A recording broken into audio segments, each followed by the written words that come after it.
Hello viewers, আসসালামু আলাইকুম। তো আজকের ভিডিও টপিকটা হলো পিক্সেল ল্যাব অ্যাপের মাধ্যমে কিভাবে আমরা একটা আহ, সম্পূর্ণ ফ্রিতেই বিবাহের স্মরণিকা ডিজাইন করতে পারি। তো অলরেডি আমি ডিজাইনটা করে রাখছি, আপনারা শুধু পিএলপি ফাইলটা ডাউনলোড করে আপনারা নিজেদের মতো কাস্টমাইজ করে নিতে পারবেন। তার জন্য সম্পূর্ণ ভিডিওটা দেখতে হবে। সম্পূর্ণ পিএলপি ফাইলটা ডাউনলোড করার জন্য আপনাদের 4 ডিজিটের একটা পাসওয়ার্ড প্রয়োজন হবে। তো সম্পূর্ণ ভিডিও জুড়ে আমি 4 ডিজিটের পাসওয়ার্ডটি দিয়ে রাখবো, আপনারা ভিডিও থেকে সংগ্রহ করে নেবেন। আর ইউটিউবে পিএলপি ফাইল লিঙ্কটা পেয়ে যাবেন কমেন্ট বক্সে, ডিসক্রিপশন বক্সে লিঙ্কটা দিলে লিঙ্কটা শো হয় না, তো তার জন্য আপনারা কমেন্ট বক্সে পেয়ে যাবেন। তো চলেন শুরু করা যাক। তো প্রথমে আপনাদের পিক্সেল ল্যাব অ্যাপসটা ওপেন করে নিতে হবে। তো পিক্সেল ল্যাব অ্যাপসটা যাদের ফোনে নেই তারা গুগল প্লে স্টোর থেকে ইনস্টল করে নিতে পারেন।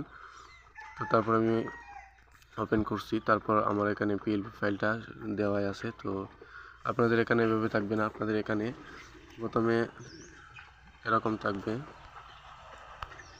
তারপর আপনারা এখানে মাই প্রজেক্টে ক্লিক করে তারপর পিএলপিতে ক্লিক করে আপনাদের ডাউনলোড করা ফোল্ডার থেকে পিএলপি ফাইল ডাউনলোড করে নিতে হবে। তো আমার এখানে এই যে বিবাহ স্মরণিকা ডিজাইন পিএলপি ফাইল, তো এই যে এটা। তো আমি এটা ওপেন অ্যান্ড অ্যাড এখানে ক্লিক করবেন, তারপর কিন্তু ওপেন হয়ে যাবে। তারপর আপনারা এখানে ইচ্ছা মতো আপনাদের যে কোনো কিছু ডিজাইন চেঞ্জ করতে পারেন ও টেক্সট চেঞ্জ করতে পারেন। তো এখানে লক করা আছে সবগুলো অপশন। তো আপনারা যেগুলো প্রয়োজন সেগুলো এখান থেকে চেঞ্জ করতে পারবেন। তো এখানে ক্লিক করার পরে তারপর আপনার লেখাটা চেঞ্জ করে ওকে দিলেই হবে। তারপর আপনারা এখানে নাম চেঞ্জ করতে পারবেন, কালার চেঞ্জ করতে পারবেন, এখানেও এটা চেঞ্জ করতে পারেন। তারপরে যে তারিখগুলো চেঞ্জ করতে পারেন, এই যে কয়েকটা হাদিস আছে এগুলো চেঞ্জ করতে পারেন,